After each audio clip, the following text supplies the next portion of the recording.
राजमाता जिजाऊ यांच्या जयंतीनिमित्त व ॲडव्होकेट एस रीतापुरे यांच्या वाढदिवसानिमित्त आयोजित ऑनलाईन भाषण स्पर्धेला प्रचंड प्रतिसाद मिळाला असून या कार्यक्रमाचे प्रायोजक आहेत Rajalakshmi motors and tractors Kalamb.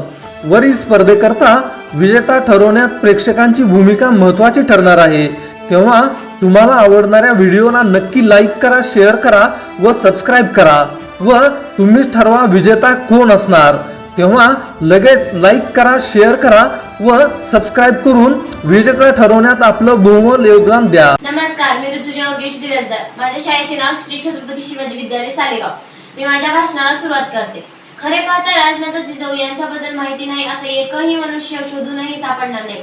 ज्यांनी स्वराज्याचे स्वप्न बघितले ते फक्त बघितलेच नाही तर त्यांना ते सत्यात उतरविले, त्या म्हणजे माँसाहेब जिजाऊ।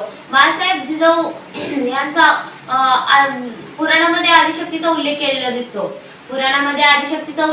दिसतो।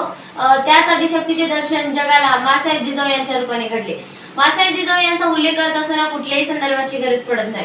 माँसाहेबांचा जन्म महाराष्ट्र राज्यातील बुलढाणा जिल्ह्यातील सिंदखेड राजा येथे 12 जानेवारी 1598 साली झाला। त्यांच्या वडिलांचे नाव लखुजीराव जाधव व त्यांच्या आईचे नाव म्हाळसाबाई उर्फ गिरजाबाई होते। लहानपणापासूनच त्यांना अन्यायाविरुद्ध चीड होती।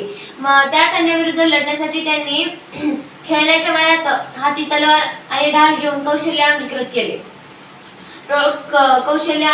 अनेक वर्षापासून मुघल आपल्या महाराष्ट्रावर चालून येत होते। दीन जनतेला लुटत होते। कोण थांबणार त्यांना? कोणी काही बोलू नये, कोणी काही सांगू नये अशी एक एकंदरीत परिस्थिती। परंतु हा अत्याचार सहन केला जाणार नाही व कोणी अत्याचार करताना 10 वेळा विचार करायला हवा असे काहीतरी केले पाहिजे, हा विचार माँसाहेबांनी आपल्या उराशी केला। माँसाहेबांचा विवाह शहाजीराजे भोसले यांच्याशी झाला। त्यांना 19 फेब्रुवारी 1630 रोजी त्यांच्या पोटी शिवबा जन्मले।